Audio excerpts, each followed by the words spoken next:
दुआ, जी बोलिए। तुम मेरी हर बात को गलत क्यों समझती हो? हफ्सा, मूड नहीं है मेरा भी। वाह, अब लहजा भी बदल गया। अब तुम खुश हो जाओ, मैं जा रही हूँ यहाँ से। कल सुबह सवेरे मेरी फ्लाइट है। अच्छा, वाकई? ख्याल रखिएगा। मुझे लगता है तुम्हें काफी खुशी हुई है। हफ्सा, ना मुझे खुशी हुई ना ही कोई दुख। तुम मेरे लिए इतनी इंपॉर्टेंट भी नहीं हो। नादान जसारत है ये। प्लीज जाते हुए दरवाजा बंद कर देना। Thank you.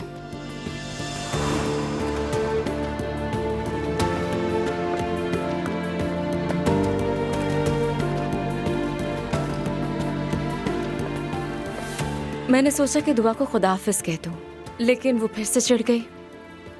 तुम उसकी बातों पर ध्यान मत दो।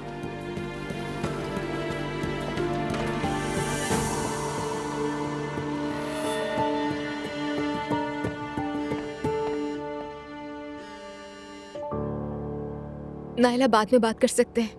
मैंने खैरियत के लिए कॉल की थी। तुम रो रही हो क्या? मैं अभी बहुत अपसेट हूँ, बाद में फोन करूंगी तुम्हें, ठीक है? दुआ, कुछ तो बताओ कि हुआ क्या है। जवेरिया वो तो ठीक है ना? हाँ ठीक है, जवेरिया भी ठीक है, मैं भी ठीक हूँ। मैं तुमसे बाद में बात करूंगी, ठीक है? ठीक है, अल्लाह तुम्हें अपने हिफ्ज़-ओ-मान में रखे। दुआ के साथ घर में जरूर कोई ज्यादती हो रही है।